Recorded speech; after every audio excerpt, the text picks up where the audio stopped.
Start हो गया, start हो गया। चलो देखो क्वेश्चन नंबर 31। ठीक है, पिछले क्लास में क्या था, 30 क्वेश्चन नंबर 30 तक बता दिया गया था। आज उसके आगे बताया जाता है क्वेश्चन नंबर 31। ठीक है, 31 क्या है देखिए। एपी का पहला पद 21 और सार्वंतर 5 हो तो 28वां पद ज्ञात कीजिए। पहला पद कितना, 21। पहला पद को ए से दिखाते हैं, कितना दिया 21। उसके बाद सार्वंतर 5 डी से दिखाते हैं, कितना है 5। ठीक है, और उसके बाद 18वां पद ज्ञात 18वां या 28वां, 18वां 18वां पद ज्ञात कीजिए। ठीक है, प्रथम पद क्या हो गया 21, कॉमन डिफरेंस यानी सार्वंतर कितना हो गया 5, और निकालना कौन सा पद 18वां पद निकालना। तो 18वां पद के लिए हम लोग फार्मूला क्या पढ़े हैं ए प्लस 17 डी। ए प्लस यहाँ जितना भी हो उससे एक कम, एक्चुअली फार्मूला क्या होता है एन का, a plus N minus 1 into d. तो ठीक है, ए कितना 21, 17 की जगह 17 और डी कितना 5। 21 हो गया, 17 5 जा 85, 5 और 1 6, 8 और 2 10, बस आंसर आ गया। इससे 2 नंबर मिल गया आपको। चलिए ठीक है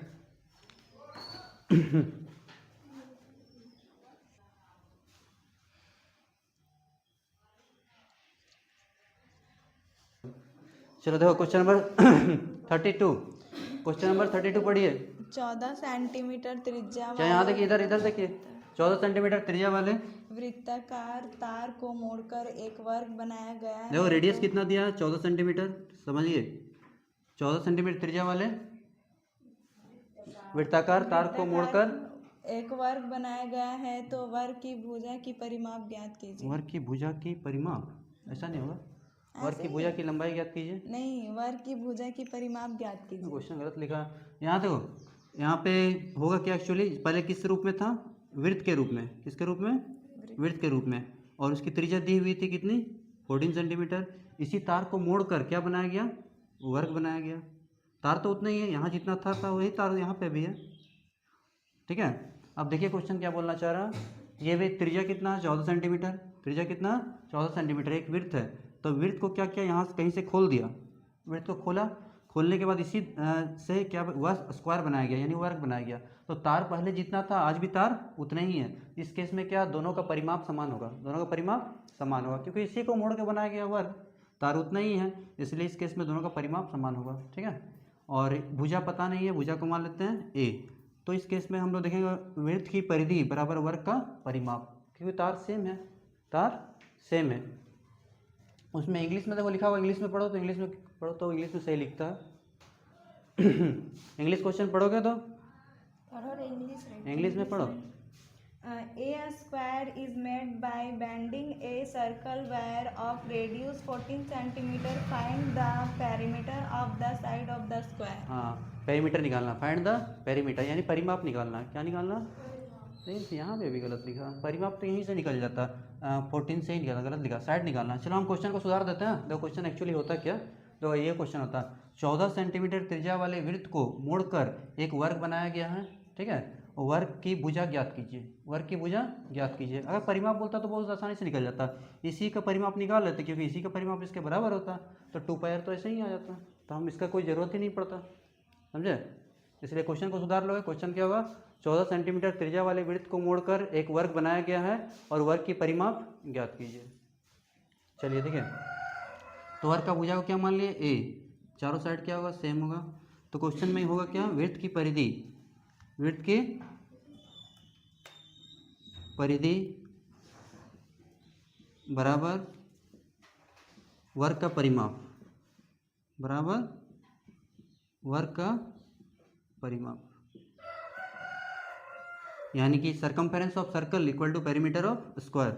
वृत्त की परिधि क्या होता है 2πr, और वर्ग का परिमाप 4 गुना भुजा। सही है, इसको यहाँ फर्दर सॉल्व करते हैं। 2πr, 2 पाई का वैल्यू 22/7, रेडियस दिया हुआ 14, कितना दिया 14, वर्ग का परिमाप क्या होता है 4 गुना भुजा। यहाँ से 7 2 जा 14 कट गया, यहाँ 22 दूनी 40, 40 दूनी 88, और इधर हो गया 4a, तो यहीं से मिल गया आंसर 4a।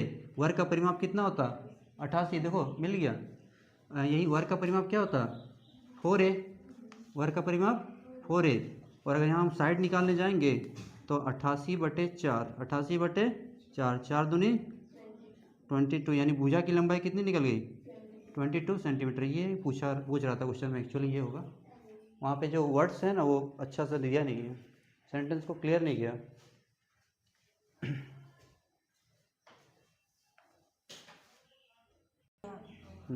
33 बोलिए क्वेश्चन नंबर। यदि R 10,9 बिंदुओं A 6,5 एवं B 14,y को मिलाने वाली रेखाखंड AB का मध्य बिंदु है तो y का मान ज्ञात कीजिए। ठीक है, देखिए AB एक रेखाखंड है। AB क्या है एक रेखाखंड है, और जिसका दो छोर है, एक छोर A है दूसरा छोर B है, दो एंड है। और A और B का निर्देशांक दिया हुआ है, R का भी दिया हुआ है, और बोला गया क्वेश्चन में कि R AB के बीच में है, R AB के बीच में है। तो R का क्या नंबर दिया बताइए कोऑर्डिनेट्स। 10,9 R का है।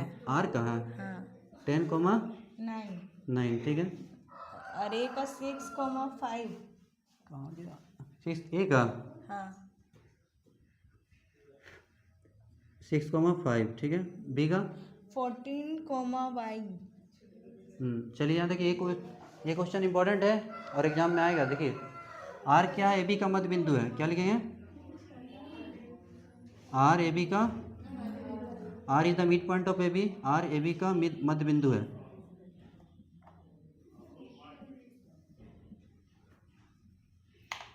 R AB का मध्य बिंदु है, मतलब R बिल्कुल बीच में है, किसके A और B के बीच में। चलिए यहाँ देखिए पोजीशन देखो, यहाँ पे क्या होता है x1, यहाँ y1, ये x2, ये y2, और ये वाला पोजीशन होता है x और y, ठीक है।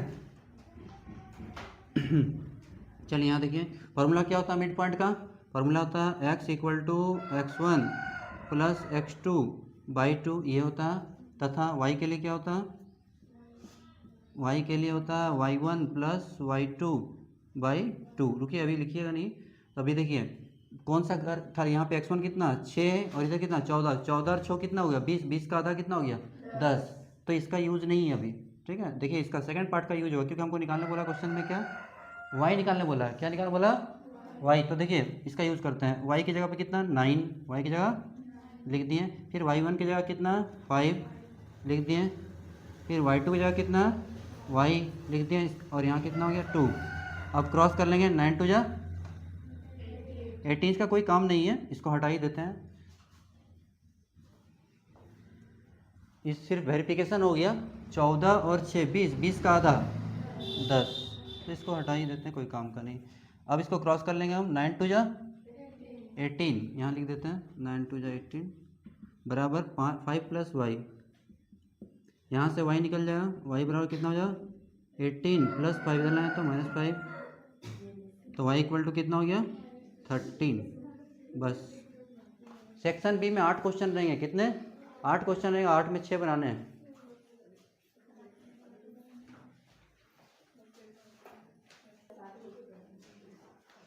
चलिए क्वेश्चन नंबर 34 पढ़िए। देखो 34 में क्या दिया हुआ है, एक स्तंभ है, क्या है एक स्तंभ है, प्रकाश स्तंभ है, जिसके ऊपर से लाइट आ रहा है। प्रकाश स्तंभ की ऊंचाई जमीन से कितनी दी हुई है 60 मीटर, कितना 60 मीटर, और उसका स्तंभ की छाया की लंबाई दी है 20√3 मीटर, 20√3 मीटर। और आपको उन्नयन कोण का मान निकालना। तो उन्नयन कोण क्या होता है, जब हम लोग नीचे से ऊपर की ओर देख रहे होते हैं तो क्या होता है उन्नयन कोण होता है। तो हमारे आंखों द्वारा बनाया गया कोण, उसे हम लोग क्या बोलेंगे उन्नयन कोण, ठीक है।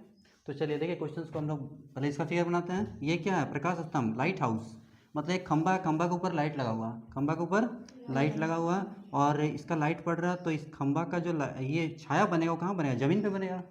कहाँ बनेगा, ज़मीन पे। और ये लाइट यहाँ ए बी क्या है, ये क्वेश्चन चैप्टर कौन सा है, ये 9 है, त्रिकोणमितीय अनुपात, अभी जो पढ़ा रहे थे अभी, त्रिकोण एप्लीकेशन ऑफ ट्रिग्नोमेट्री, उसी का। तो यहाँ पे ऊंचाई कितनी दी हुई है 60 मीटर, और छाया की लंबाई कितनी दी है 20√3 मीटर, ये है ना 20√3 मीटर। और निकालना क्या थीटा, उन्नयन कोण नीचे से ऊपर, नीचे से ऊपर। तो क्या बताया गया था इसमें, तो ये भी क्या है, माना कि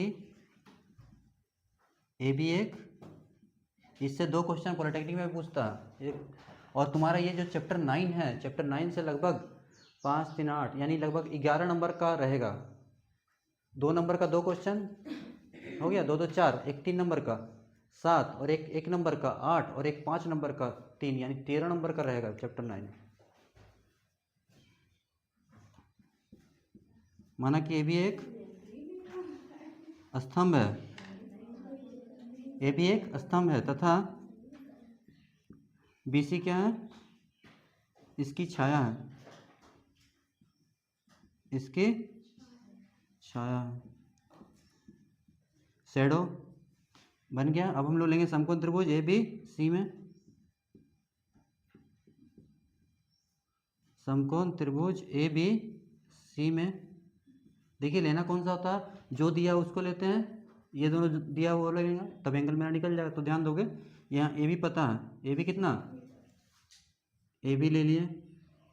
और क्या पता है BC, AB by BC, AB क्या है परपेंडिकुलर, AB क्या है परपेंडिकुलर, BC क्या है बेस।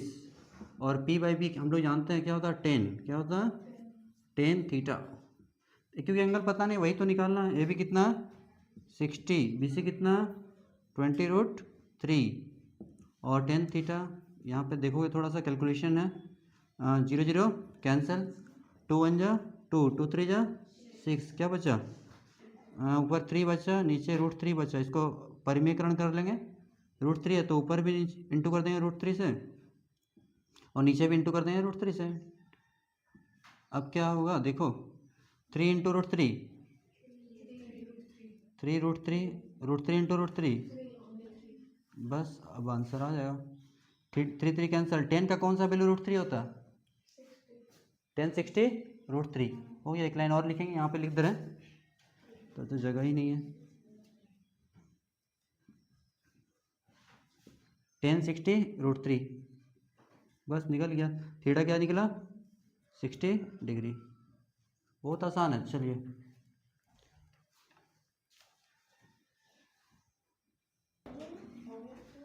चलिए 35 पढ़िए, क्वेश्चन नंबर 35 स्वीटी कुमारी। यदि किसी घन के विकर्ण की लंबाई 8√3 सेंटीमीटर है तो इसके संपूर्ण पृष्ठ का क्षेत्रफल क्या होगा। ये क्या है घन है, ये क्या है घन है, ठीक है। जैसे ये घर को घन मान लेंगे तो इसका विकर्ण क्या होगा, यहाँ से लेकर इस कॉर्नर तक, इसको हम लोग क्या बोले डायगोनल विकर्ण। फिगर बनाना जरूरत नहीं है। यहाँ देखो ये क्या है घन है, ये क्या है घन है, आ गया।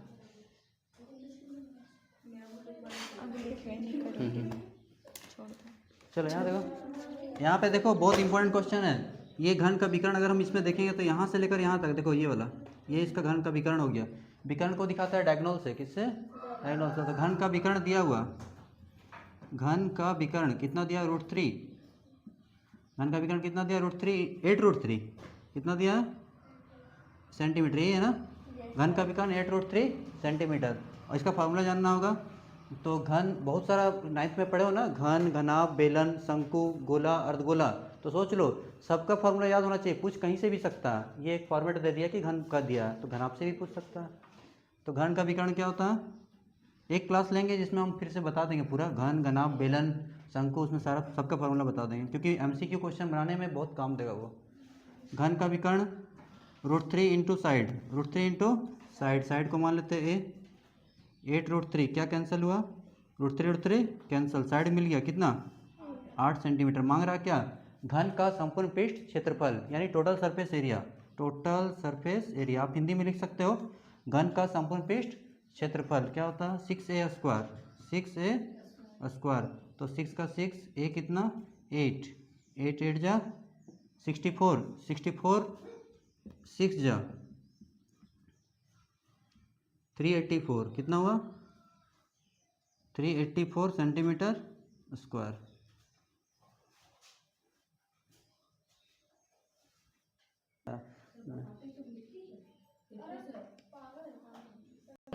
हम 33 वाला नहीं लिखे और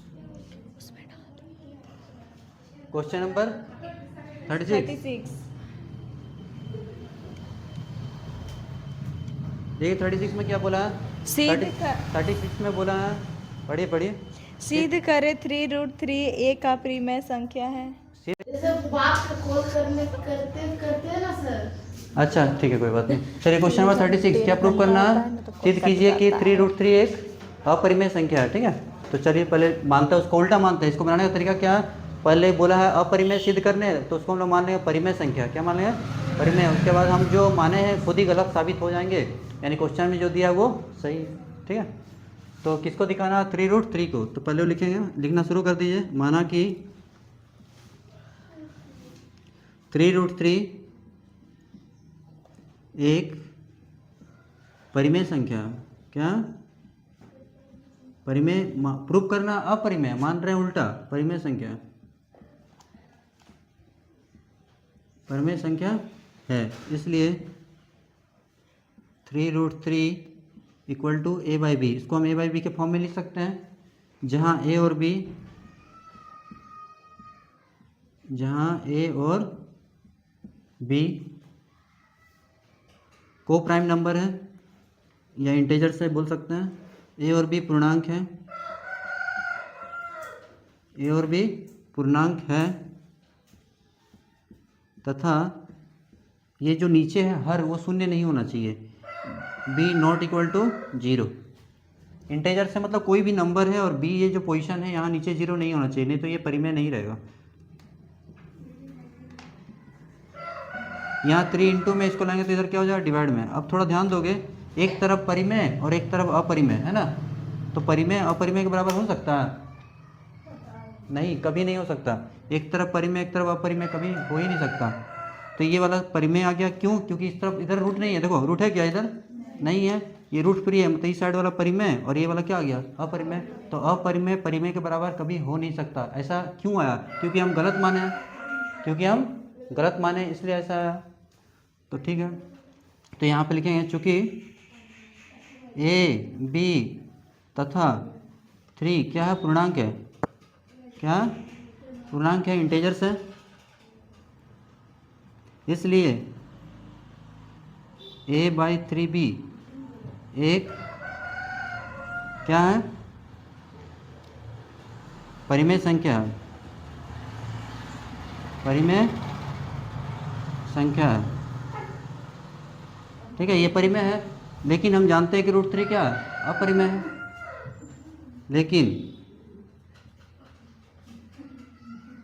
लेकिन √3 एक अपरिमेय संख्या है,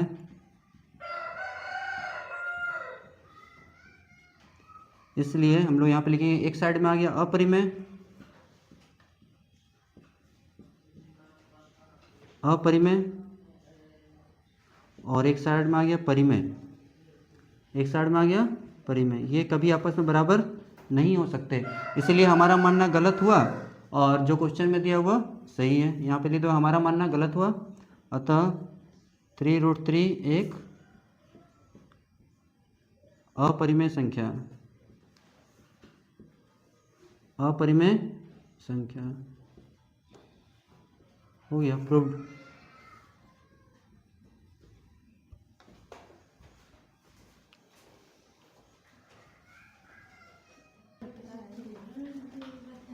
चलिए क्वेश्चन नंबर 37 देखिए, क्या दिया? 2 cosec square 30 degree plus x cos 60 equal to कितना दिया? 10। 10 के बाद कॉमा दिया, उसके बाद एक्स लिखा, उसको शामिल नहीं करना। कॉमा के बाद मतलब वहाँ तक रुक गया, एक्स का मान निकालना। तो क्वेश्चन में क्या बोल रहा है? ये जो एक्स है ना, यहाँ पे क्या होगा? ये क्वेश्चन भी आएगा एग्जाम में, एक्स के जगह पे क्या होगा, ये क्वेश्चन पूछ रहा है। तो ठीक है, सबका वैल्यू बैठाते हैं। 2 का 2, कोसेक 30 कितना होता है? साइन 30 1/2, उसका उल्टा 2/1। 1 लिखने की आवश्यकता नहीं है, 1 नहीं लिखेंगे तो चलेगा। एक्स के जगह पे एक्स, और कोस 60, कोस 60 कितना होता है? कोस 60 याद नहीं है? साइन 30 होता है 1/2 और कोस 60 भी होता है 1/2 बराबर 10। तो 2 का 2, 2 का स्क्वायर 4, एक्स 1 जा एक्स, यहाँ कितना हो गया? 10, 2 4 जा।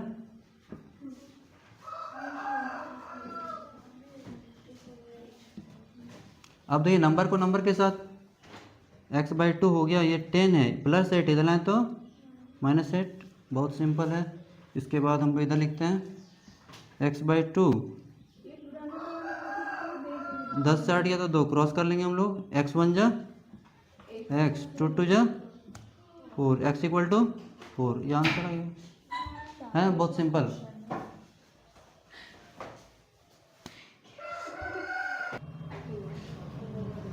देखिए एक एपी दिया हुआ है 11, 8, 5, 2, ठीक है, ये एपी है, इसको चेक करना नहीं है कि एपी है या नहीं, क्वेश्चन ने खुद बोल दिया कि एपी है, तो गलती से ऐसे चेक मत करना यार, टाइम वेस्ट होगा। एपी है, 8 से 11 गया तो -3, 5 से 8 गया तो -3, तो चेक नहीं करना, ये घटते जा रहा था, देखो 11 से 3 गया 8, 8 से 3 गया 5, 5 में से 3 गया 2, और इस तरह घटते घटते घटते पूछ रहा है कि क्या इसको आगे और ले जाएंगे तो -150 कहीं आएगा, -150 कहीं आएगा या नहीं, ये चेक करना।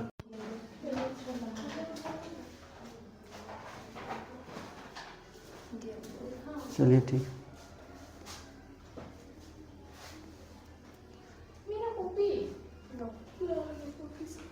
चलिए ठीक है, स्टार्ट है क्वेश्चन 39। पिछले क्लास में 38 तक बता दिया गया था, अब हम लोग कहाँ से स्टार्ट करेंगे 39। अब आगे का जो क्वेश्चन है 39 से आगे देखो, अब ये सेक्शन सी है, कौन सा सेक्शन है, सेक्शन सी है। सेक्शन सी में भी 8 क्वेश्चंस होंगे और 8 में से बनाने कितने हैं, 6, 8 में से कितने बनाने हैं 6, सभी क्वेश्चन कितने मार्क्स के होंगे, 3 मार्क्स के, 3 मार्क्स के 6 क्वेश्चंस, यानी 3 6 जा कितना हो गया 18, 18 नंबर, यहाँ से 18 नंबर गेन कर सकते हो तुम लोग, ठीक है। तो 38 तक हो गया था, 39 बता रहे हैं। 39 में क्वेश्चन क्या है, प्रायिकता का क्वेश्चन है। प्रायिकता में क्या दिया हुआ, इसमें लाल गेंदों की संख्या दी हुई है कितना 7, और काली गेंदों की संख्या 8, और कुल गेंदों की संख्या कितनी हो गई 7 + 8 15, और उसमें से एक गेंद निकाली जाती है और दोनों की संभावना निकालनी है, और लाल की और काली की, ठीक है। तो पहले क्या लिखेंगे हम लोग, लाल गेंदों की संख्या लिख लिए कितना, उसके बाद लिखो काली गेंदों की संख्या, लाल गेंदों की संख्या, लाल गेंदों की संख्या कितनी दी हुई है 7, ठीक है। उसके बाद काली गेंदों की संख्या कितनी दी हुई है 8, ठीक है। अब लिखेंगे कुल गेंदों की संख्या, कुल गेंदों की संख्या 7 + 8 कितना हो गया 15, ठीक है। उसके बाद हमको निकालना क्या, देखो सारा गेंद एक साथ मिक्स है, ठीक है, सारा गेंद एक साथ मिक्स है, उसमें से हम एक गेंद निकाल रहे हैं, तो बोलता है कितना चांस है कि जो गेंद निकाले वो लाल होगा और एक बार काला होगा। तो निकालना हमको प्रायिकता, प्रायिकता को दिखाते हैं पी से, किससे, पी से, पी दिखा दिए और बोला किसका, पहले लाल का, तो लाल की संभावना क्या होगी, देखो लाल की, तो देखो लाल का अगर प्रायिकता निकालना है तो लाल गेंदों की संख्या बड़े कुल गेंदों की संख्या, तो लाल की संख्या कितनी है 7, तो यहाँ लिखेंगे लाल गेंदों की संख्या, लाल गेंदों की संख्या बटा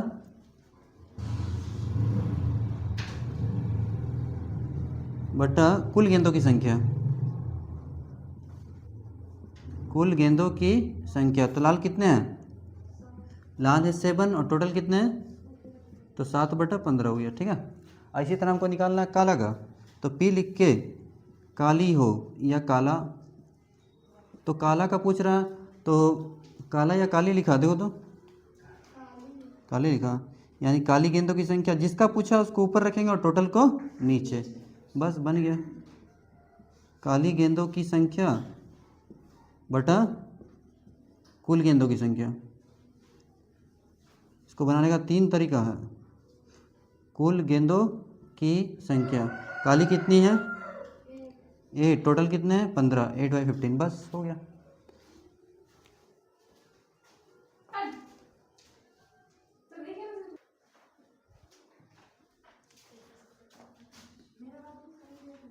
क्वेश्चन नंबर 41, 40 थोड़ा लेंदी है, उसको लास्ट में बताएंगे, 41 पहले बता देते हैं।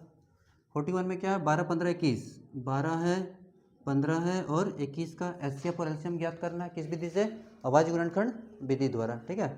तो हम तीनों को गुणनखंड निकालते हैं, देखो 12 का क्या हो जाएगा, 12 का अगर हम तोड़ेंगे तो 12 ऐसे तोड़ोगे, 2 6 जा 12, 2 3 जा 6,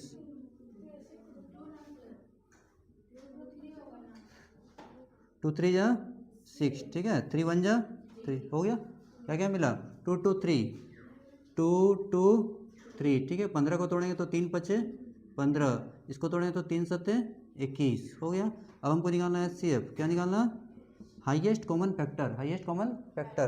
तो दो तरीका इसको हम बताएं तो बनाने का, याद है? एक तो सिंपल जो मिलता है उसको लिख देता है। देखो यहाँ पे थोड़ा कन्फ्यूजन ज़्यादा होता है, यहाँ देखोगे अच्छा से, देखो HCF और LCM में टू की यहाँ तीनों में क्या मैच कर रहा है, यहाँ भी 3, यहाँ भी 3, यहाँ भी 3, तो HCF में जो मिला उसको लिख देंगे। देखो यहाँ 3, यहाँ 3, यहाँ 3 लिख दिया। अब यहाँ LCM में क्या करते हैं, देखो कौन सा नंबर कहाँ पर ज़्यादा बार आया, तो 2 यहाँ कितना बार आया, 2 बार, 3 एक बार, 3 यहाँ एक बार, यहाँ भी एक बार, यहाँ भी एक बार। मान लो यहाँ एक बार होता है, यहाँ 2 बार होता है, यहाँ 3 बार होता है, तो 3 बार वाले लेते हैं। जो नंबर जहाँ पर ज़्यादा बार आया उसको लेना। देखो तो 3 तो यहाँ भी एक बार, यहाँ भी एक बार, यहाँ भी एक बार, तो एक ही बार लेंगे, ठीक है। 5 भी एक ही बार है और 7 भी एक ही बार है। मल्टीप्लाई करते हैं, 2 दूनी 4, 4 तिया 12, 12 पच्चे 60, 60 इंटू 7 420। एक बार और देख लो, इसमें बहुत ज़्यादा कन्फ्यूजन होता है, तो हम क्या बोले, तीनों में जो मैच करेगा HCF में लिखना है, और LCM में सिंपली हम लोग क्या करते थे, जो मिला उसको लिख दिए हैं और जो नहीं मिला ऐसे लिख देते हैं, लेकिन यहाँ गलती होने का संभावना रहता है, इसलिए जो नंबर जहाँ पर ज़्यादा बार आया उसको लिख देंगे, कभी गलती नहीं होगा। 41 हो गया।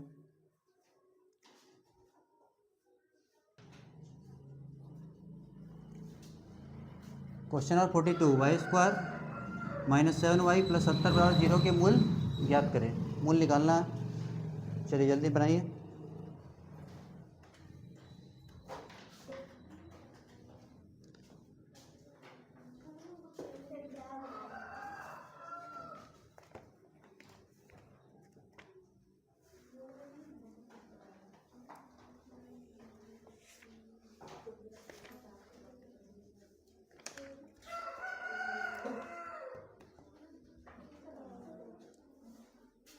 चलिए यहाँ पे देखिए 70, इसको बनाने का दो तरीका है। एक तो हम लोग बना सकते हैं द्विघात समीकरण से, एक बार गुणनखंड विधि से, लेकिन यहाँ पे बोला मूल ज्ञात करें, तो मेरे ऊपर है, हम किसी भी मेथड से बना सकते हैं, या तो इसको तोड़ के बना देंगे गुणनखंड विधि द्वारा, या तो द्विघात समीकरण से बना देंगे, ठीक है। तो देखो टूटता है कि नहीं, पहले देखते हैं। यहाँ पे 70 है, तो 70 को हम लोग तोड़ेंगे तो क्या हो जाएगा, याद करो, 70 को हम लोग लिखेंगे तो 10 गुना 7, 10 गुना 7 70 होता है, 10 और 7 17 भी हो, कितना लाना है, 7 लाना है। दूसरा ट्राई करो, 70 का और क्या हो सकता है, 70 35 दूनी 70 नहीं होगा। यहाँ क्वेश्चन देखो यही है ना, या 17 है क्वेश्चन, 17 वही तो, 17 दिया हुआ, 10 और 7 कितना हो गया, 17। चलो सुधार लो क्वेश्चन को थोड़ा, वाई स्क्वायर वाई प्लस 70 बराबर 0, ठीक है।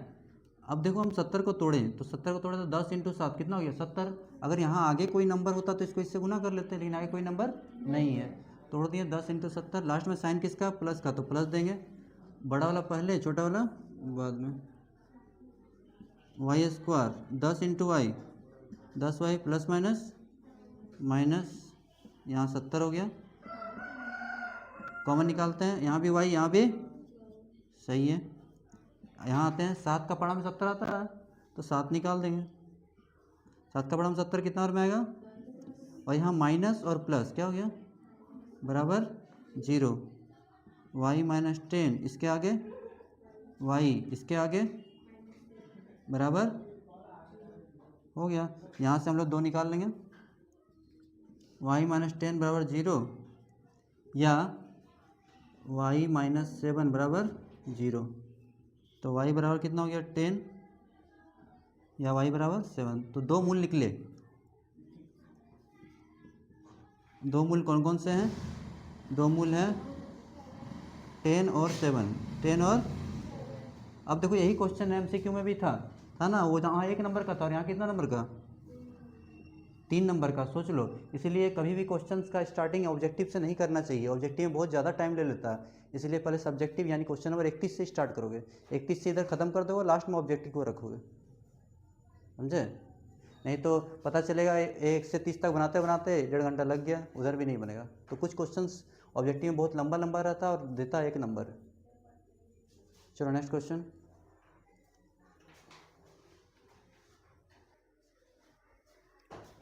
क्वेश्चन नंबर 43, ये कौन सा एक्सरसाइज का, एक्सरसाइज 7.2 का है, कौन सा 7.2। देखो इसमें दिया क्या है, देखो सुनो अच्छा से, एक रेखाखंड ए बी है जिसके दो किनारे, एक किनारा ए दूसरा किनारा बी, ए का निर्देशांक दिया है, बी का भी निर्देशांक दिया है, और एक बीच में कोई एक पॉइंट है, वो पॉइंट इसको यहाँ से अगर काटेंगे तो दो टुकड़ा हो जाएगा, एक टुकड़ा इधर एक टुकड़ा इधर। तो देखो इधर 2 भाग रहा, इधर कितना 3 भाग, इधर 2 भाग इधर 3 भाग। तो बस इसका निर्देशांक निकालना, इसका निर्देशांक निकालना, समझ गए।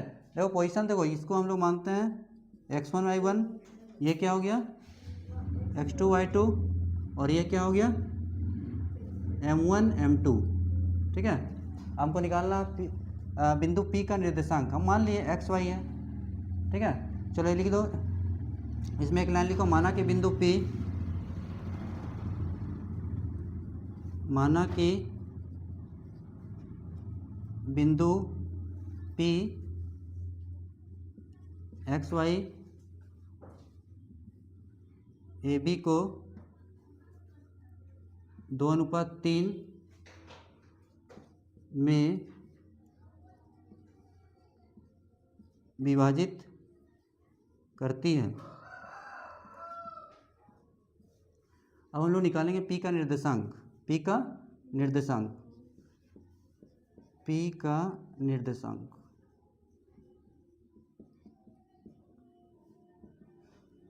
देखो अब x के लिए अलग होता है और y के लिए अलग होता है, ठीक है। x का अलग फार्मूला और y का अलग फार्मूला। तो देखो हम एक साथ यहाँ पे लिख देते हैं P का निर्देशांक क्या, x का होता है m1 x2 plus m2 x1 by m1 plus m2, ठीक है। एक ही साथ लिख दिया, अलग अलग भी निकाल सकते हैं, कोई प्रॉब्लम नहीं है। फिर y का क्या होगा m1 y2 plus m2 y1 by m1 plus m2, बीच में कॉमा। अब हम सारा वैल्यू को यहाँ पुट कर देंगे और आंसर आ जाएगा। सारा वैल्यू यहाँ पे देख लो, सबको यहाँ पे बैठाएंगे, बीच में कॉमा देंगे, जल्दी इसको लिखो।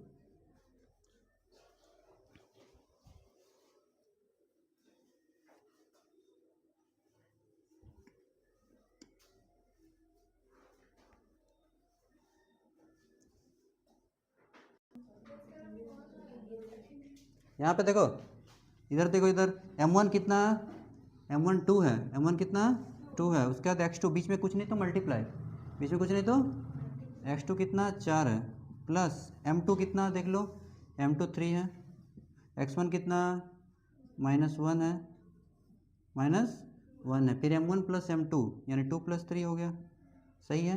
बीच में क्या देंगे कॉमा, यहाँ ब्रैकेट दे देंगे। उसके बाद m1 कितना 2 है, y2 कितना है -3 है, फिर m2 कितना 3 है, और y1 कितना y1 3 है, सही है। देखो कहीं गलती होता है, m1 प्लस m2 2 + 3।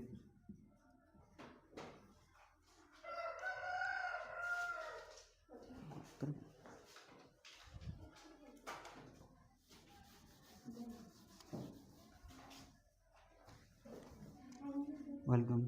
2 4 जा 8 प्लस माइनस 8 3 2 और 3 5 हो गया, 2 3 जा 6 हो गया, 3 3 जा 9 हो गया, 2 और 3 5 हो गया। तो सॉल्व कर देंगे, 8 में से 3 गया 5, 5/5, 9 में से 6 गया 3, 3/5, यहाँ कैंसिल हो जाएगा। एक आंसर मेरा क्या हो गया, यानी 1 आया एक तरफ, और एक तरफ कितना है 3/5, ये मेरा आंसर हो गया, ठीक है। नेक्स्ट क्वेश्चन,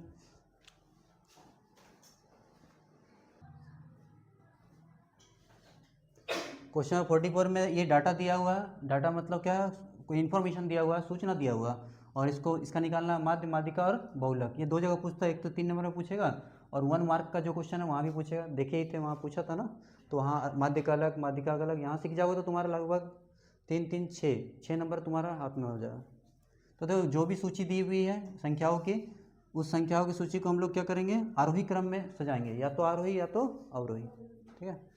तो पहले हमको निकालना क्या, माध्य, क्या निकालना, माध्य में सजाना जरूरी नहीं है, लेकिन माध्यिका में सजाना जरूरी है। तो बेस्ट होगा हम पहले ही सजा के रख लेते हैं, सब में काम आ जाएगा, ठीक है। तो लिखेंगे आरोही क्रम में, आरोही क्रम में लिखने पर, आरोही क्रम में लिखने पर सबसे छोटा कौन है, देखो सबसे छोटा 12, उसके बाद गिन लो कितना पहले, 1 2 3 4 5 6 7 8 9 10 11 12 13 14 15 16 17, 17 ठीक है। 12 उसके बाद क्या देखो, 12 के बाद 18 है, उसके बाद 18 के बाद 23 है, 23 है, 24 है, 25 है। जो नंबर 2 बार है उसको 2 बार लिखेंगे। 23 2 बार है ना, हाँ तो जो 2 बार उसको 2 बार लिखेंगे। पहले 12 है, 12 एक ही बार है। 18, 18 2 बार, ठीक है। और 23 कितना बार, और 12 हो गया, 18 हो गया। 18 के बाद कितना बोले, 18 2 बार, 23 2 बार, ठीक है। 24, 24 एक बार, ठीक है। 25, 26, 26 2 बार हो गया। 27, 28, 28 नहीं, 29, 28 के बाद क्या देखो, 28 के बाद 32, 28 है ही नहीं, 27 के बाद 32, 32 कितना बार, ठीक है। उसके बाद 33 2 बार, उसके बाद हो गया ना। अब गिन, 45, 41, 41 भी है, 45 भी है, 44 भी है। कितना सारा दे दिया, 45 भी है। अब गिन के देख लो 17 होता है यानी 1 2 3 4 5 6 7 8 9 10 11 12 13 14 15 16 17, ठीक है। यानी कुछ छूटा नहीं। तो पहले ये लिख लो, फिर हम लोग माध्य निकालते हैं।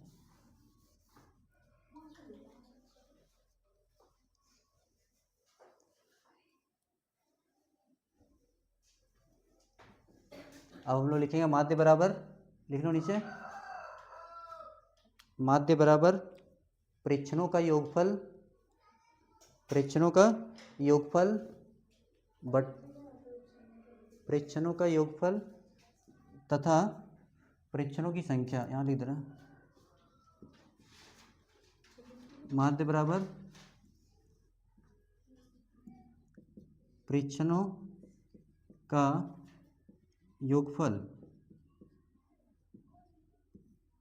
बटा प्रेक्षणों का संख्या, total number of observation by number, ये क्या नंबर ऑफ, ये क्या सम हो गया, सम बाय नंबर, यानी sum of all observation by total number of observation. Observation मतलब क्या होता है, प्रेक्षण, प्रेक्षणों का योगफल बटे प्रेक्षणों का संख्या। चलो योगफल मतलब सबको जोड़ना होगा, सबको जोड़ना होगा, जल्दी लिखो। नीचे वाला लिख लिया, मिटा दे नीचे। अब कोमा को हटा के प्लस दे देंगे, यहीं पे तुम लोग एक्स्ट्रा लिखो।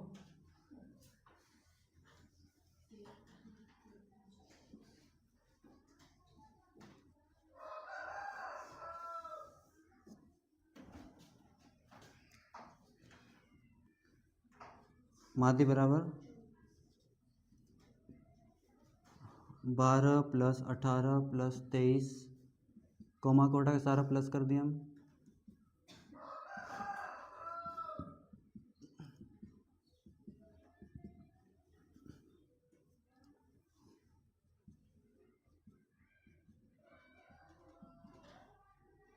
सेवनटीन था ना,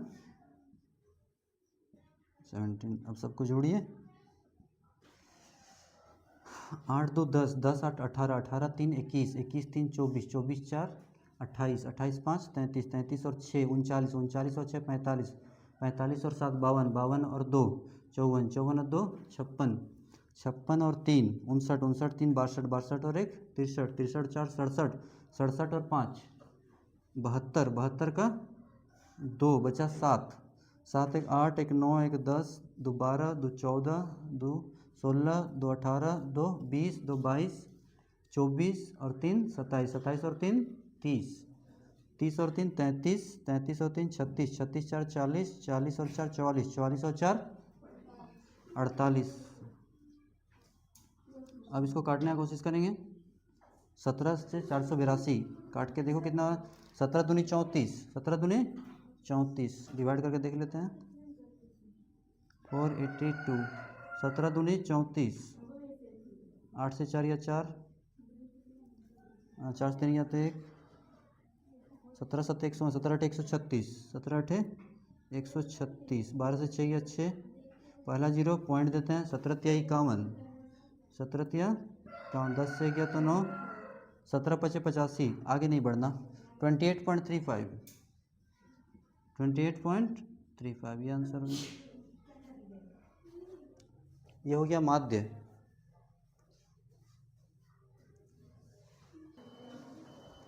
चलो यहाँ देखो, अब क्या निकालना है, माध्यिका। यहाँ देखो प्रेक्षणों की संख्या हम निकाले थे, कितने प्रेक्षण थे, n मतलब होता प्रेक्षणों की संख्या, 17 था, कितना था, 17 था। तो याद रखना मैंने एकदम बीच का निकालने बोल रहा, तो हमको निकालना क्या, माध्यिका। क्या निकालना, देखो यहाँ लिख दो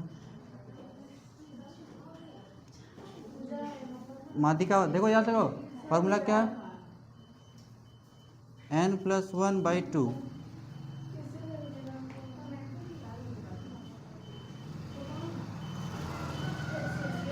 17 और 1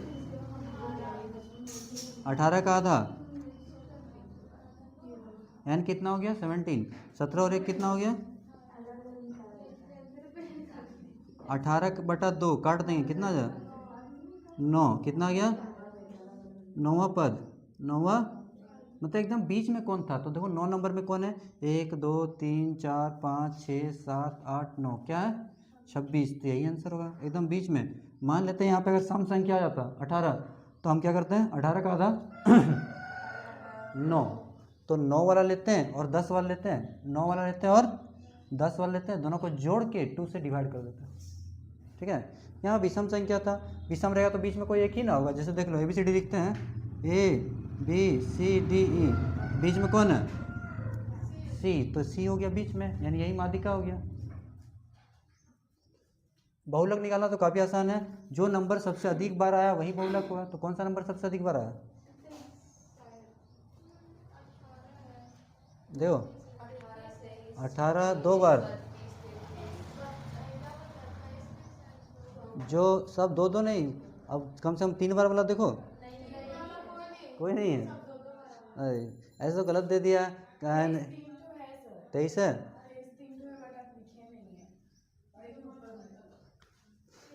एक बार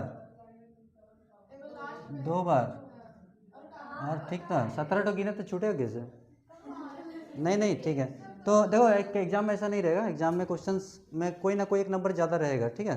यहाँ तो 2 2 बार दे दिया, तो जो नंबर सबसे ज़्यादा बार आएगा वही बहुलक होगा। यहाँ तो हम बता नहीं सकते, सब तो 2 2 ही बार दिख रहा, 3 बार कोई है ही नहीं, तो यहाँ लिखे हम बहुलक ज्ञात नहीं कर सकते।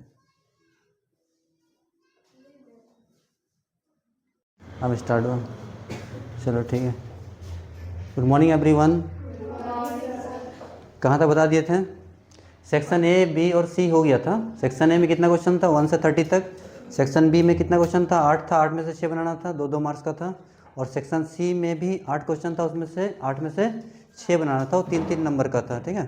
और अब हम लोग कौन सा बनाएंगे, सेक्शन D, सेक्शन D बनाएंगे। इसमें कितने क्वेश्चन होंगे, सेक्शन D में क्वेश्चंस होंगे 6 और बनाने कितने हैं 4, यानी 5 मार्क्स के 4 क्वेश्चंस, 5 मार्क्स के 4 क्वेश्चन है, 20 नंबर है यहाँ पे, ठीक है। 20 नंबर क्वेश्चन करना है, लेकिन हम लोग अभी सॉल्व कर रहे हैं तो सारे क्वेश्चन सॉल्व करेंगे, लेकिन एग्जाम में 4 ही क्वेश्चन बनाने हैं। क्वेश्चन नंबर 47, चलिए देखिए 47 क्वेश्चन बना रहे हैं, बहुत इंपॉर्टेंट क्वेश्चन है। सबसे पहले दिया हुआ क्या है, कैप्सूल, कैप्सूल का आकार दिया, कैप्सूल कैसा दिया हुआ है, कैप्सूल दिया हुआ एक बेलन के आकार का है, कैसा है, बेलन के आकार का, और बेलन ये हो गया बेलन, दोनों तरफ से बना सकते हैं, हम ऐसे भी बना सकते हैं, ऐसे भी रख के बना सकते हैं, ठीक है। और बेलन के किनारे में अर्धगोला है, क्या है, अर्धगोला। ऑलरेडी ये सब सारा तुम लोग क्लास 9 में पढ़ चुके हो, पढ़े हो ना। अभी यहाँ पे भी आ गया, तो यहाँ भी अर्धगोला, यहाँ भी दोनों सिरों में क्या हो गया, अर्धगोला हो गया। और कैप्सूल की लंबाई दी हुई है 14 mm, कितना 14 मिलीमीटर, यही ना। और व्यास दिया हुआ अर्धगोला का 5 mm, कितना 5 mm, ठीक है। अब यहाँ पे क्या है, इसमें दो चीज़ निकालना है, एक तो निकालना है इस कैप्सूल का आयतन निकालना है और उसके बाद इसका पृष्ठ क्षेत्रफल भी निकालना है, ठीक है। दोनों निकालना है। आप लोग लिखना शुरू कर दीजिए। 14 mm दिया कैप्सूल की कुल लंबाई, और ये हो जाएगा बेलनाकार भाग की लंबाई, बेलनाकार भाग की लंबाई, क्योंकि ये पूरा है 14, ये पूरा है 14 और हमको सिर्फ ये वाला पोर्शन निकालना है, बेलन की ऊंचाई, यानी बेलन का जो ऊंचाई है वो निकालेंगे हम लोग। एक तरफ से बोलते हैं बेलन की लंबाई भी हो सकती है, तो पूरा 14 है, तो ये कितना होगा बता सकते हो? देखो 14 में से 5 गया 9 होगा। ऐसे निकालेंगे कैसे, देख लो थोड़ा सा। जैसे ये पूरा 5 है, 5 का आधा कितना हो जाएगा? 5 का आधा 2.5 हो जाएगा, तो यहाँ से यहाँ तक 2.5 होगा। और देखो यहीं पे समझना, ये 2.5 है तो ये भी कितना होगा? 2.5 होगा। अर्धगोला में थोड़ा समझना, देखो 5, ये 5 है, 5 का आधा, ये 2.5 हो गया, तो ये 2.5, तो ये भी 2.5, उसी तरह ये भी 2.5, देखो ये साइड वाला भी, तो ये वाला भी 2.5, तो यहाँ 2.5 और यहाँ 2.5 कितना हुआ? 5। तो इसलिए पूरा में से 14 में से 5 घटा देंगे तो कितना आ जाएगा? 9, ठीक है। इसलिए हम डायरेक्ट घटा लिए थे, 14 में से 5 गया तो 9। तो हम लिखे एक बार दो चीज़ के लिए लिखेंगे, अर्धगोले के लिए और एक बार बेलनाकार भाग के लिए। चलिए लिखते हैं। सबसे पहले हम लोग लिखेंगे अर्धगोले के लिए, अर्धगोले के लिए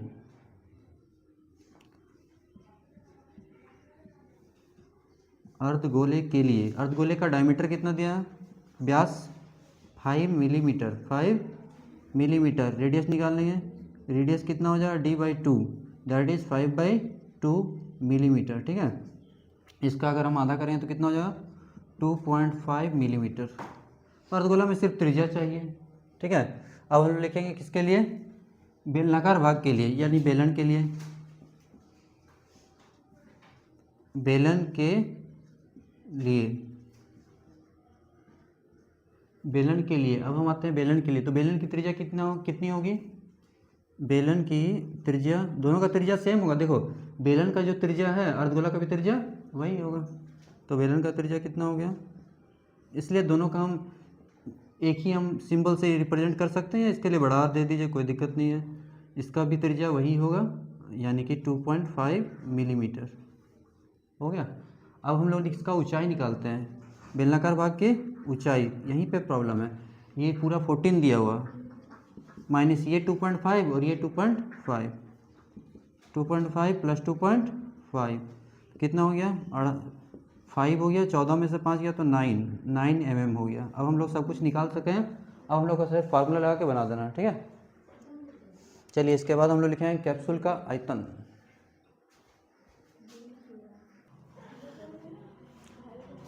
कैप्सूल का आयतन बेलनाकार भाग का आयतन प्लस 2 गुना अर्धगोले का आयतन। तो देखो बेलनाकार भाग ये है, इसका आयतन क्या है? पाई r² h प्लस अर्धगोले का आयतन क्या होता है? 2/3 पाई r³, ठीक है।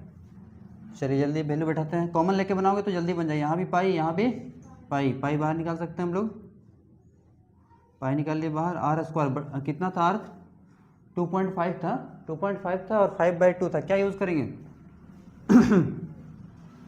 देखो क्या यूज़ करना अच्छा रहेगा? ये यूज़ करना अच्छा रहेगा, क्योंकि पॉइंट में काटना प्रॉब्लम हो जाएगा, इसलिए हम दोनों से ही आंसर आ जाएगा, लेकिन हम फ्रैक्शन वाला यूज़ करेंगे, ठीक है। 5/2, 5/2 इंटू 5/2, और ऊंचाई कितनी थी बेलन की? 9 ना, और इधर आ गया तुम्हारा 2 इंटू 2/3 और r³ r कितना? 5/2 का क्यूब।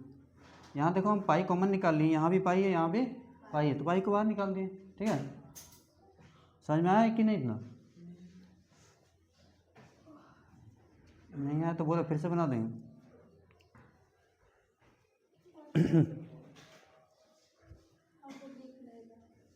इसको और तो इधर आ जा।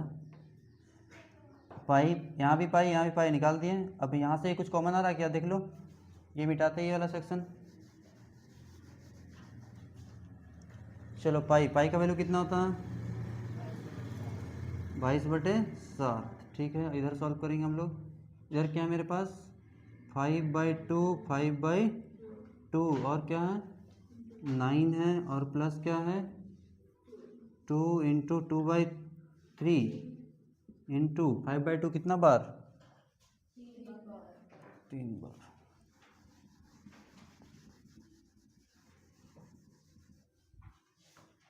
To by three pi r cube सही है।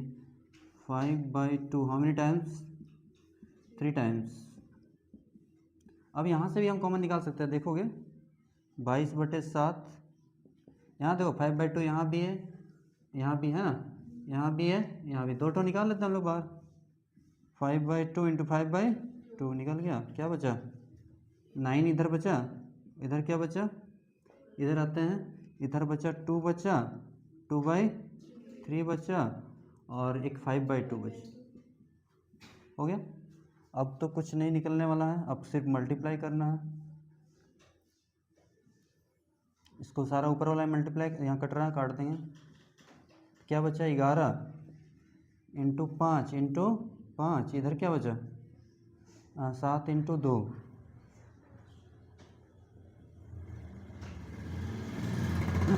यहाँ पे कट रहा है, 2 कट गया, सही है। और कहीं कट रहा क्या?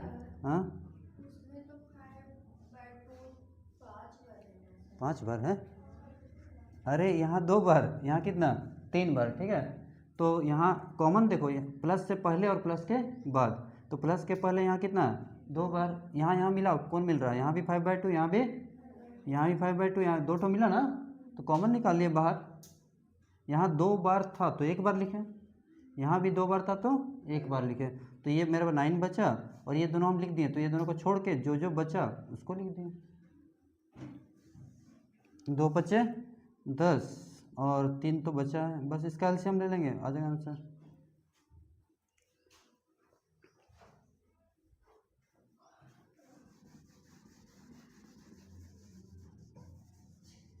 चलो दिख रहा है, देखो इसको सॉल्व कीजिए जल्दी फटाफट। चलो ठीक है, एलसीएम ले लिया हम लोग। एलसीएम लेने के बाद इसको सॉल्व करेंगे, थोड़ा लेंदी हो गया। तुम एग्जाम में यहाँ तक भी छोड़ सकते हो, जरूरी नहीं डिवाइड करना। तुम इतना आ गया ना, यहाँ तक भी लिख देंगे, मिलीमीटर क्यूब लिख देना बगल में लगभग, ठीक है, काम हो जाएगा।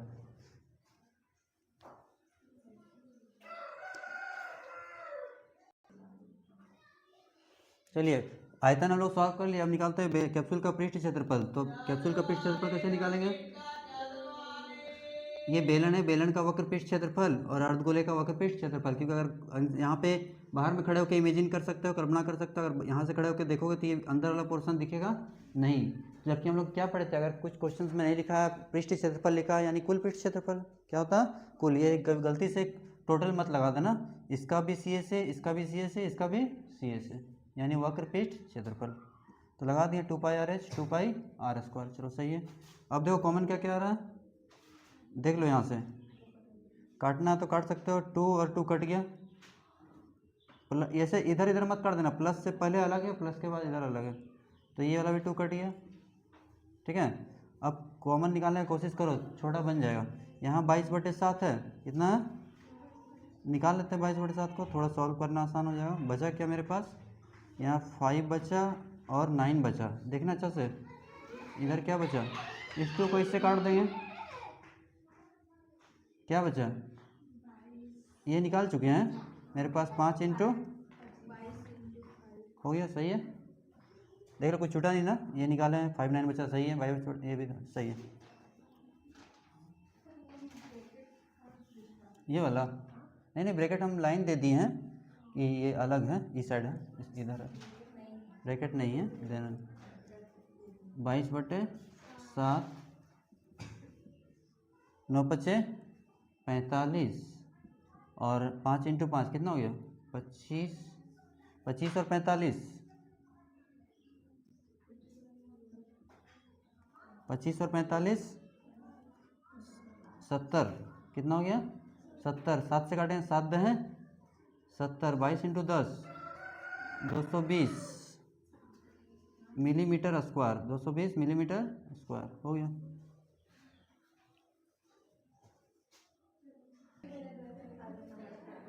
चलिए देखिए क्वेश्चन नंबर 48। क्वेश्चन नंबर 48, यहाँ ध्यान दो, ये बहुत इंपॉर्टेंट क्वेश्चन है, बहुत बार एग्जाम में पूछ चुका है, ठीक है। तो इसमें क्या दिया हुआ? भवन दिया हुआ, क्या दिया हुआ?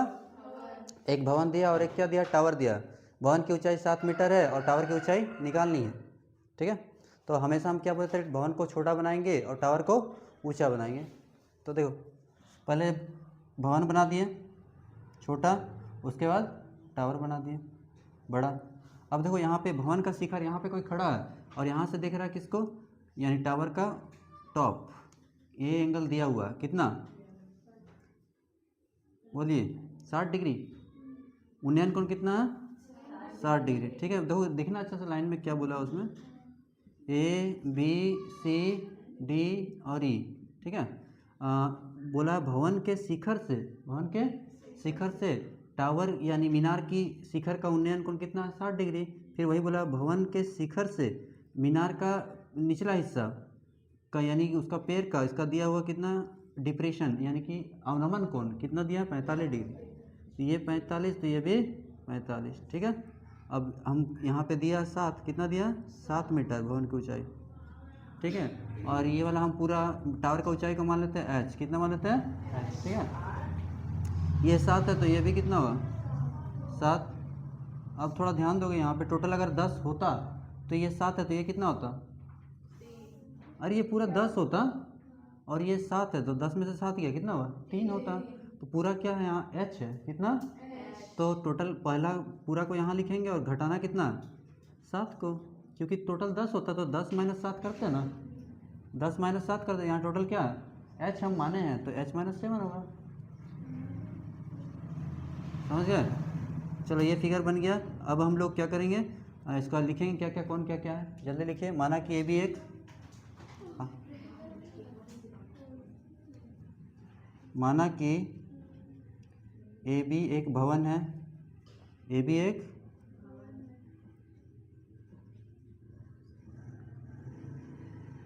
माना कि ए बी एक भवन है जिसकी ऊंचाई 7 मीटर है तथा सी डी एक, क्या दिया क्वेश्चन में, टावर या मीनार, टावर, दोनों, टावर इंग्लिश वर्ड हो गया और मीनार हिंदी वर्ड हो गया। सी डी एक टावर है जिसकी ऊंचाई, जिसके हमने मान रखा क्या, जिसकी ऊंचाई h मीटर है, कितना ये हमने माना। चलिए अब हम लोग लिखते एक एक करके,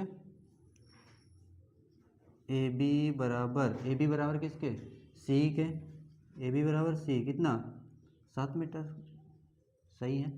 बी सी बराबर किसके, ए ई के, बी सी बराबर ए ई के, और इधर इधर डी निकाल लेते हैं, डी ई, डी कैसे निकालेंगे, पूरा सी डी में से सी ई घटा देंगे, h - 7 निकल गया। अब हम लोग बनाएंगे करके दो त्रिभुज लेंगे, एक त्रिभुज यहाँ पे ये वाला और ये वाला, क्यों, क्योंकि यहाँ पे देखो यहाँ 45 बना और इधर कितना 60, तो त्रिभुज कौन सा लेंगे, समकोण त्रिभुज ए बी सी में और समकोण त्रिभुज ए ई डी में, बस बन गया, समझे। चलिए लेना शुरू कीजिए।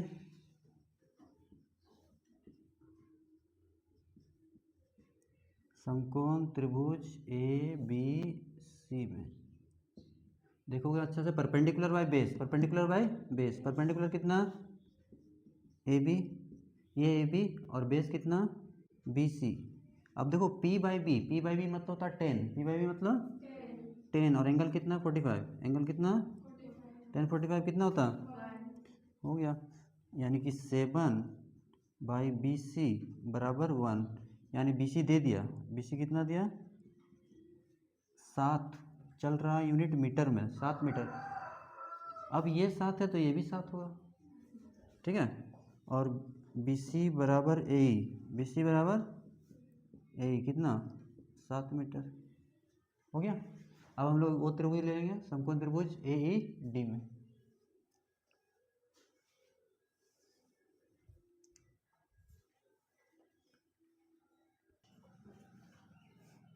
चलिए समझ लीजिए इसको, कौन सा त्रिभुज, देखो 90 कहाँ बना ई पर, तो ई को बीच में रखेंगे, ई को बीच में, समकोण त्रिभुज ए ई डी में, ये परपेंडिकुलर हो गया पी और ये नीचे वाला क्या हो गया बेस, तो पी बाई बी क्या होता है 10, एंगल कितना 60, एंगल कितना 60, तो ठीक है, ये निकाल कर रखें h-7 और ये आया 7, कितना, और 10 60√3 पे क्रॉस कर लिए, माइनस में था, इसको इधर ले आया, क्या हो गया, प्लस। अब देखो इसको जोड़ नहीं सकते क्योंकि यहाँ √3 नहीं है, तो 7 कॉमन है, निकाल लिए √3, 7 का टेबल कितना 7 आएगा, 1 1 हो गया। चलिए नेक्स्ट क्वेश्चन।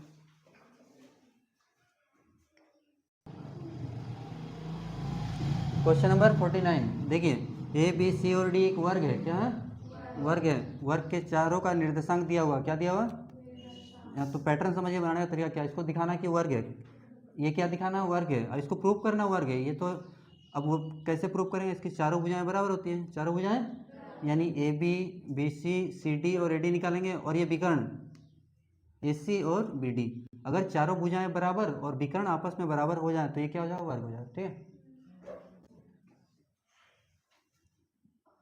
चलो निकालते इसको हम लोग दूरी सूत्र से, किसका यूज करेंगे, बाय यूजिंग डिस्टेंस फॉर्मूला,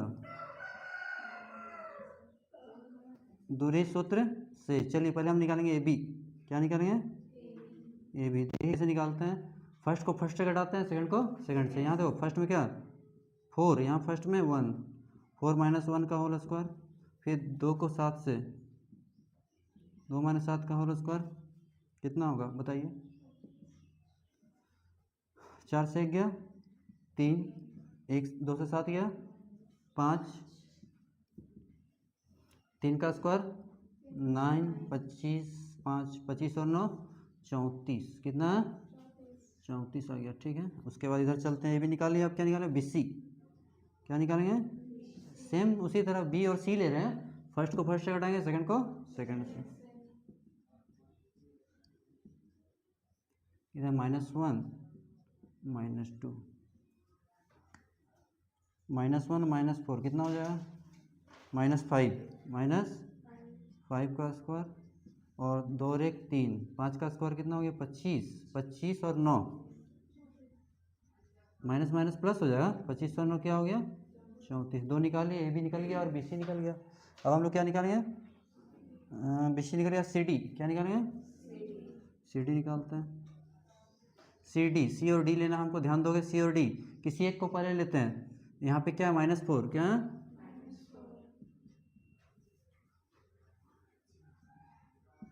उधर 4 और इधर 1,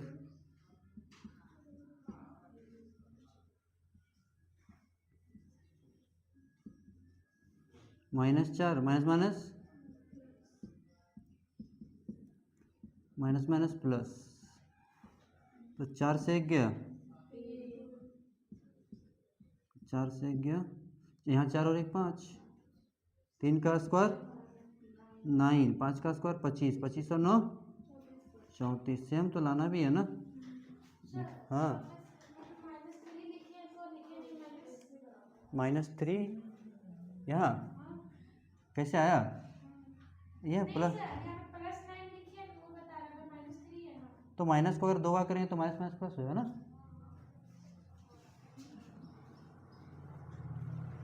चलिए, और कौन सा बचा, ए डी, कौन सा बचा, ए डी, इधर मिटा दे नीचे वाला,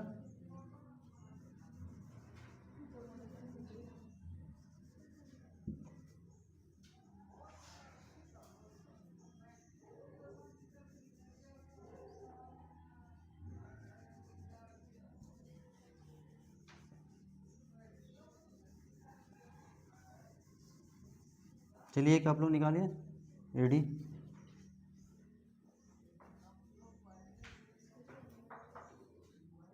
ए डी निकालते हैं, यहाँ पे -4, यहाँ 4,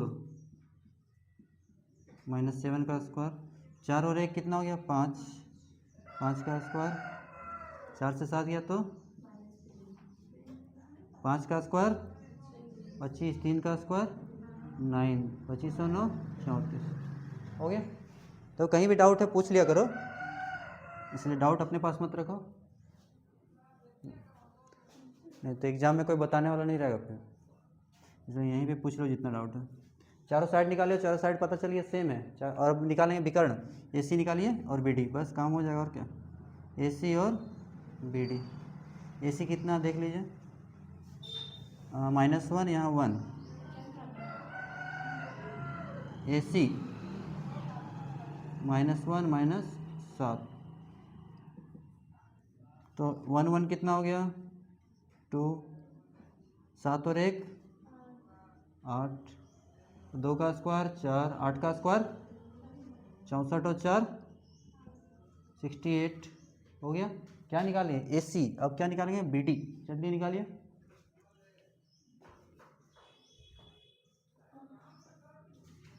यहाँ निकाल देते हैं BD BD BD BD, ये BD, B लेंगे और D लेंगे, -4 4, और इधर 4 में से 2 गया 4 4, क्यों? क्योंकि माइनस माइनस सेम साइन रहेगा तो जोड़ते हैं, और अपोजिट रहेगा तो घटाते हैं। 8 का स्क्वायर 64, 64 और 4 68, बस काम हो गया मेरा। विकर्ण आपस में बराबर हो गए और चारों भुजाएं भी बराबर हो गई, अतः दिए गए बिंदु वर्ग के शीर्ष हो गया। इसलिए हम लोग क्या लिखेंगे, इसलिए AB बराबर CD, BC बराबर CD बराबर AD, ये आपस में सभी बराबर हो गए। और किसके बराबर आया, तो √34 के बराबर आया। और AC बराबर BD भी आ गया, वो किसके बराबर आया, √68 के बराबर आ गया। अतः दिए गए बिंदु वर्ग के शीर्ष है, हो गया। या अतः ABCD एक वर्ग है, एक वर्ग है। चलो हो गया बस ये 3 क्वेश्चन, कल 3 क्वेश्चन और करवा देंगे, फिनिश हो जाएगा।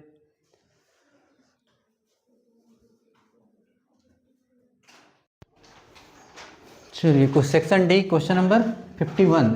देखिए इसमें क्या दिया हुआ, डी समांतर क्या है AC, और DF समांतर क्या दिया AE, ये दिया हुआ। तो जो दिया उसको यहाँ लिख लेंगे। तरीका यही लिखने का, इसमें कोई भी नंबर कटेगा नहीं, पूरा फुल मार्क्स मिल जाएगा। टू प्रूव लिखिए, या हमें सिद्ध करना है कि BF/FE और BE/EC हो गया।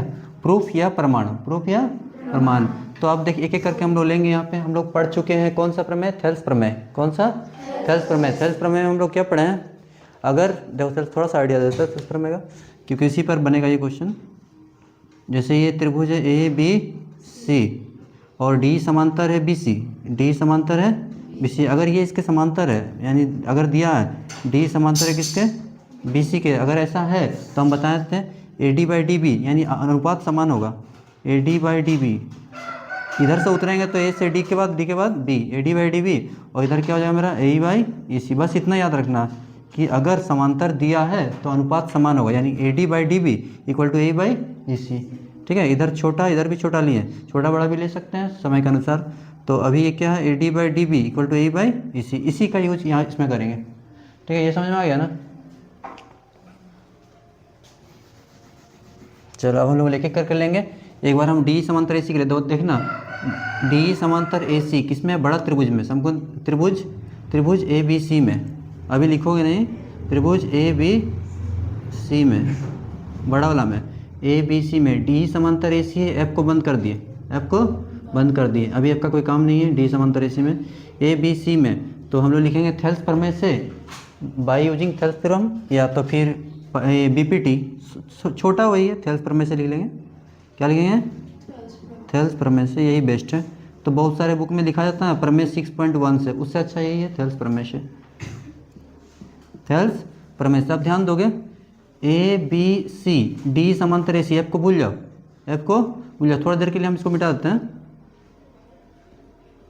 मिटा दिए। ABC में D समांतर AC। अब यहाँ से चलते हैं, देखो B से, तो ये बता देगा कहाँ से चलना है। यहाँ देखो ये बता रहा है कहाँ से स्टार्ट करना आपको, B से। ये भी बता रहा है कहाँ से स्टार्ट करना, B से। तो देखो किसमें, इसमें F है, इसमें E है, तो ये वाला लेंगे। तो क्या बोल रहा है, B/AC लीजिए, यानी पहले इधर जाइए उसके बाद इधर जाइए। तो B से E जाएंगे और फिर E से कहाँ चल जाएंगे, C। तो BE/EC, क्या लिखें, BE/EC। चलो इधर चल गए। अब यही रास्ता भी देख लेते हैं, BD/DA, क्या हो जाए, BD/DA हो गया। ये हो गया समीकरण एक साइड का मेरा काम हो गया। अब इस साइड का बचा, इसमें देखो F आया, क्या है, तो B से बोलता F, यानी F का काम है, F को आप शामिल कर लेंगे। एफ शामिल हो गया, बी से एफ जाना, एफ से ई जाना, बी से एफ से ई, यानी यहीं तक जाना, आगे नहीं जा रहा। तो देखो अब क्या त्रिभुज लेंगे, त्रिभुज ए बी ई में, क्योंकि ये देखो कहाँ तक जा रहा है, बी से एफ और फिर एफ से ई, बस आगे नहीं जा रहा, यहीं तक मेरा काम हो जा रहा। तो हम लेंगे त्रिभुज ए बी ई में, ठीक है। चलो त्रिभुज ए बी ई में, ए बी ई में देखो हम अभी इसका यूज़ कर चुके हैं ना, डी समांतर ए सी, डी समांतर ए सी, त्रिभुज ए बी सी में क्या दिया था, तो यहाँ पे लिख देंगे डी समांतर क्या दिया, ए सी, इसको दिखा देना सही रहेगा, डी समांतर ए सी, तभी हम ये लिखें क्योंकि समांतर रहेगा तभी तो अनुपात समान होगा ना। अब ये साइड में आते हैं ए बी ई में, अब हम इसका यूज़ करेंगे डी एफ समांतर ए ई, डी एफ समांतर, इसका यूज़ कर रहे हैं हम लोग, डी एफ समांतर ए ई, काम हो गया। उसके बाद फिर वही लिखेंगे थेल्स प्रमेय से, थेल्स प्रमेय से। चलो अब बताएगा ये किधर जाना, मेरा है डी एफ समांतर ए ई है, तो बी से चलेंगे, बी से पहले एफ पर, बी से एफ पर, एफ के बाद ई, तो B F by F E, B F by F E. एक साइड तो चल गए, दोनों साइड चलना है क्योंकि यहाँ दो रास्ते खुले हैं बी से, एक इधर और एक इस तरफ, तो इधर तो चले, अब इधर चलेंगे। बी से अगला क्या मोड़ डी है, डी के बाद ए पर है, यानी B D by D A, क्या लिखेंगे, B D by D A, सही है। इसको मान लें समीकरण 2। अब देखिए समीकरण 1 तथा 2 से, समीकरण 1 तथा 2 से, अब देखो दोनों में जो कॉमन है उसको हटा देंगे, तो दोनों में क्या दिख रहा है, यहाँ भी B D by D A, यहाँ भी B D by D A, बस हो गया। इधर क्या बचा, B F by F E equal to B E by E C, इतना लिख दोगे 5 नंबर मिल जाएगा, है ना आसान।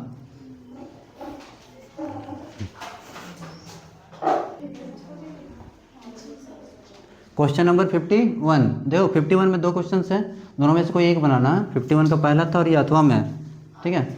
अथवा में क्या दिया है, एपी के प्रथम 51 पदों का योग ज्ञात कीजिए, जिसके तुम्हारा 14 कितना दिया, दूसरे और तीसरे पद क्रमशः 14 और 18, यही है ना। चलो देखो सबसे पहले हम लोग क्या करेंगे, एपी का प्रथम पद को हम लोग ए से दिखाते हैं और कॉमन डिफरेंस को डी से, तो माना कि प्रथम पद ए है और सर्वांतर क्या है, डी है। उसके बाद हम लोग स्टार्ट करेंगे, पहले वो लिख लेंगे 5 नंबर का, माना कि लिखना शुरू कर दीजिए, माना कि प्रथम पद, माना कि प्रथम पद ए है तथा सार्व अंतर कॉमन डिफरेंस कितना दिया, डी है। अब आते हैं प्रश्न से,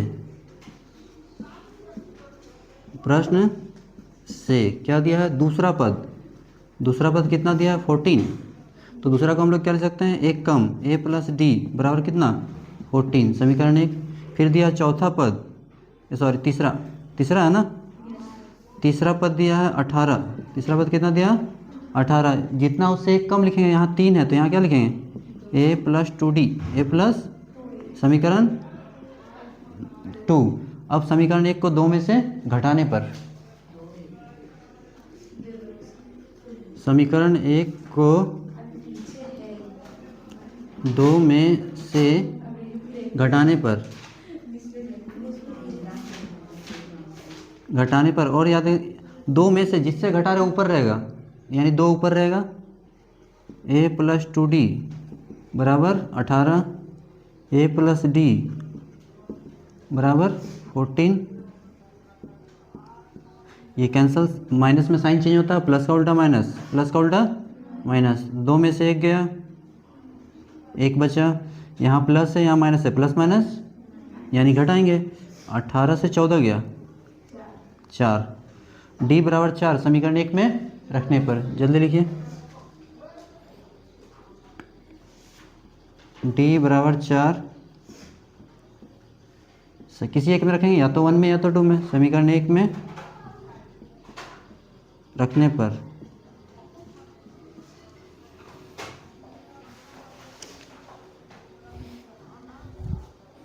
चलो इस साइड वाला मिटा, इधर वाला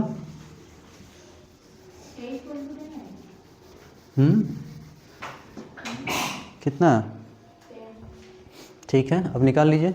डी बराबर 4, ए प्लस 4 बराबर 14, तो ए बराबर कितना हो गया 14, प्लस इधर लाएँ तो माइनस, ए बराबर कितना हो गया 10, ए बराबर 10। जल्दी लिखिए,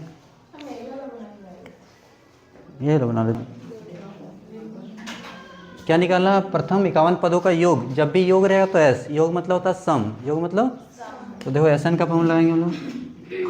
एस एन बराबर में जानते हैं एन बाई 2, ठीक है। उसके बाद 2a plus N minus 1 into D, इसका 3 फॉर्मूला बताया गया।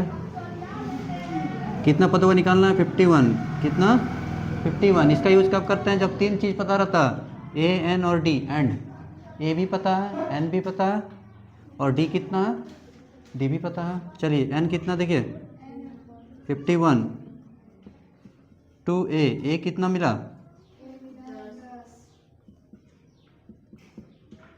और डी, बस बन गया। और क्या, कितना सिंपल क्वेश्चन है।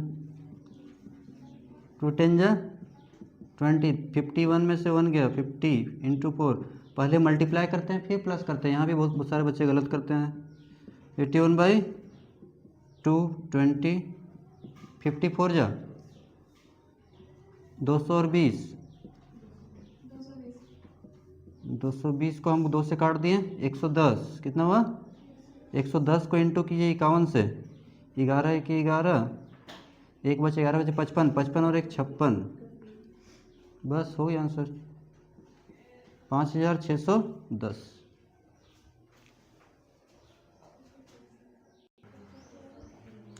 क्वेश्चन नंबर 52 में क्या बताया गया, क्वेश्चन समझ लीजिए। मीना बैंक जाती है, मीना कहाँ जाती है, बैंक, और बैंक के कैशियर से जो उससे बोला गया कि हमको 50 रुपये और 100 रुपये का नोट चाहिए, ठीक है। उसका कोई काम होगा, 50 का चाहिए और 100 का चाहिए, और कैशियर उसको 50 और 100 का नोट निकाल के देता है और बोलता है कि कुल नोटों की संख्या कितनी है 25, कितना, उसमें से कुछ 50 का था और कुछ 100 का था, तो आपको बताना है कि 50 का कितना था और 100 का कितना, तो पता नहीं 50 का, इसलिए यहाँ पे 2 चर है, एक तो 50 वाला भी निकालना है 100 वाला भी, तो एक को हम x मान लिया और एक को y, तो माना कि 50 रुपये वाले नोटों की संख्या x है तथा 100 रुपये वाले नोटों की संख्या y है। कुल नोटों की संख्या कितनी है 25, तो देखो 50 वाला कितना नोट है x, और ये 100 वाला कितना y, तो x प्लस वाई बराबर कितना हो गया 25, ये समीकरण 1, ठीक है। अब देखो दूसरा समीकरण निकालते हैं, तो इसमें देखो सेकंड वाला में दिया है कुल राशि, यानी टोटल अमाउंट कितना 2000, कितना दिखा कितना, 2000 है ना, तो इसको कैसे सेट करें, देखो 2000 बना कैसे, उसमें 50 का कुछ नोट होगा और 100 का कुछ नोट होगा, है ना, यानी 50 का नोट, इसकी संख्या कितनी है 50 वाले x और 100 वाले y, दोनों मिला के कितना बन गया 2000। समीकरण 2 इसको मान के सॉल्व कर सकते हैं, इसको चाहते तो छोटा भी कर सकते हैं, कॉमन निकाल के 50 कॉमन निकालेंगे यहाँ से, तो उससे अच्छा है कुछ नहीं निकालें, डायरेक्ट सॉल्व कर देंगे। समीकरण 1 को 2 में से डायरेक्ट नहीं होगा, देखो यहाँ पे सेम नहीं है, यहाँ 1 है और यहाँ कितना 100 है, अगर ये दोनों सेम होता तो हम बना सकते थे, डायरेक्ट घटा देते हैं, तो सेम कर लेंगे, क्या दिक्कत है। यहाँ पे क्या 100 है तो इसको गुना कर दें किससे 100 से, और यहाँ कितना, तो इसको गुना कर दें 1 से, यहाँ 1 है इसको गुना कर दें 1 से।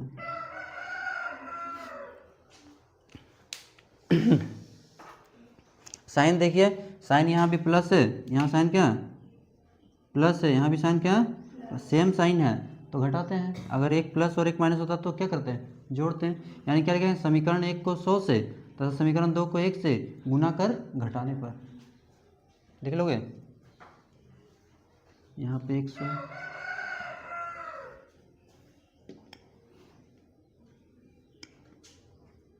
समीकरण 1 को 100 से तथा समीकरण 2 को 1 से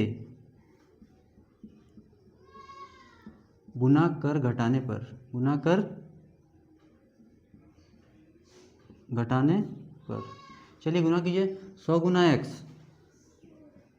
100 गुना y, 100 y, 100 गुना 25, 2500, यहाँ आते हैं 1 से करेंगे 50x प्लस 100y और इधर कितना हो गया 2000, कितना घटा रहे हैं, साइन चेंज होगा, प्लस का उल्टा माइनस, 100 में से 50 गया, 50x, इधर कितना बचा 2500 में 2000 गया 500, अब x निकाल लेंगे, 500 बटा 50, 500 बटा कट गया 5 दहें 50, यानी x बराबर 10।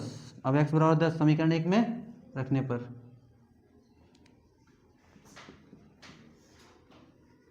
समीकरण 1 में समीकरण 1 में रख दीजिए इसको। x समीकरण 1 क्या है, x प्लस वाई बराबर 25, तो x मेरा कितना निकला 10, x प्लस वाई बराबर 25, यानी y बराबर कितना हो गया 25 प्लस 10 इधर है तो -10, यानी y बराबर कितना 15, यानी 50 रुपये वाले नोटों की संख्या 10 और 100 रुपये वाले नोटों की संख्या 15 हो गया।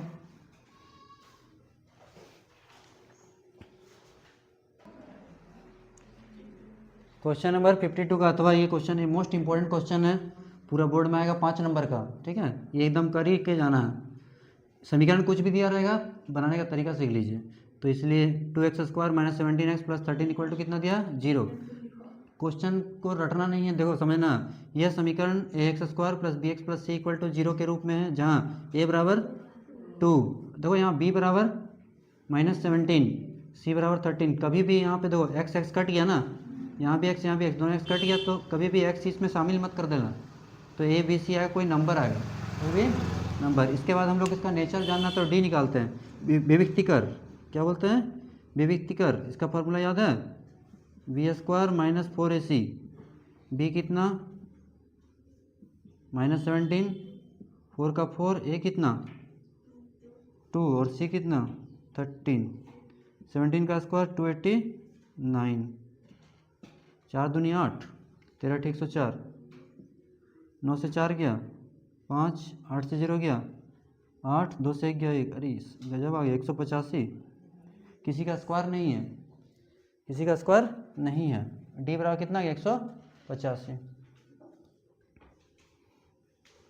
चलो लिखो, डी का चेक करना होता है, ये प्लस में आया या माइनस में आया या 0 में आया, तो डी का वैल्यू क्या दिख रहा है ग्रेटर देन 0, 0 से बड़ा है, 0 से बड़ा, तो यहाँ मूल निकलेगा और दोनों मूल वास्तविक होगा। अगर डी का मान 0 होगा तो नेचर ऑफ रूट्स क्या होगा, यहाँ से हम लोग नेचर ऑफ रूट्स यानी मूल की प्रकृति लिख सकते हैं, क्या लिखेंगे मूल की प्रकृति, nature of roots, nature of roots. अगर डी का वैल्यू 0 से बड़ा है यानी प्लस में आया तो हम लिखते हैं वास्तविक तथा असमान, क्या लिखते हैं, यानी रूट्स जो मिलेगा वो रियल रूट्स मिलेगा, और असमान मतलब सेम नहीं होगा, एक्स का दोनों वैल्यू अलग अलग होगा, वास्तविक तथा असमान। असमान का मतलब एक्स का 2 मान निकलेगा, दोनों मान अलग अलग होगा। और देखो अब डी का वैल्यू 0, अगर 0 हो गया तब वास्तविक तथा समान होगा, यानी अगर डी 0 हो जाएगा तो एक्स का वैल्यू 2 निकलेगा, लेकिन दोनों वैल्यू क्या होगा सेम होगा, ठीक है। अब हम लोग निकालते हैं इसका मूल क्या होगा, एक्स बराबर याद है formula -b plus minus √d/2a, ये फार्मूला, सब तुम लोग फार्मूला भूलते जा रहे हो। b कितना अभी ज़्यादा याद होना चाहिए, d कितना 185, 2a कितना 2,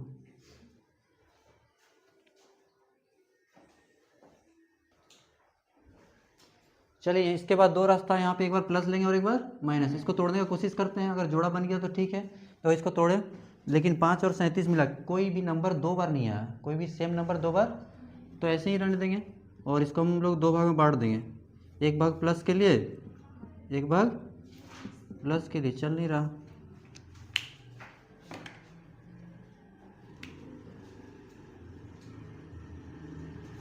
$17 प्लस √185/4, एक बार प्लस के लिए और एक बार माइनस के लिए।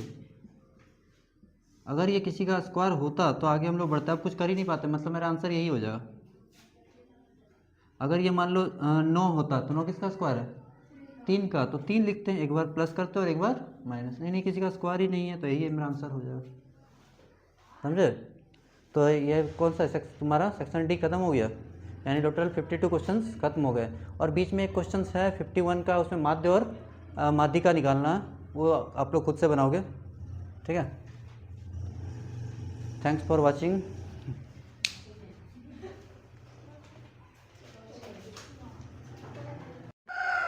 Good morning everyone. आज मैं तो आप लोगों को क्या बता रहा हूँ, जितने भी त्रिकोणमितीय अनुपात के फार्मूले हैं वो सबको बताया जा रहा है, ठीक है। बहुत ही आसान है, आप 1 मिनट के अंदर में उसको याद कर सकते हैं। देखिए मैं 1 मिनट के अंदर मैं आपको बताना चाह रहा हूँ। चलिए देखिए, पहला फार्मूला क्या है, sine square theta plus cos square theta equal to 1। Sine square theta equal to 1 minus cos square theta. Cos square theta equal to 1 minus sine square theta. उसके बाद sec square theta minus tan square theta equal to 1। Sec square theta equal to 1 plus tan square theta. Tan square theta equal to sec square theta minus 1। Cosec square theta minus cot square theta equal to 1। Cosec square theta equal to 1 plus cot square theta. Cot square theta equal to cosec square theta minus 1। Cosec theta equal to 1 by sine theta. Cot theta 1 by tan theta. Sec theta equal to 1 by cos theta. Tan theta equal to sine by cos theta. Cos theta equal to sine by cot theta equal to cos by sine theta. और भी बहुत सारे हैं, sine 2 theta, 2 sine theta cos theta, ठीक है। Sine theta 2 sine theta by 2 cos theta by 2। तो इतना class 10th के लिए काफ़ी है, आप इसको याद रख सकते हैं। चलो थैंक्स फॉर वॉचिंग।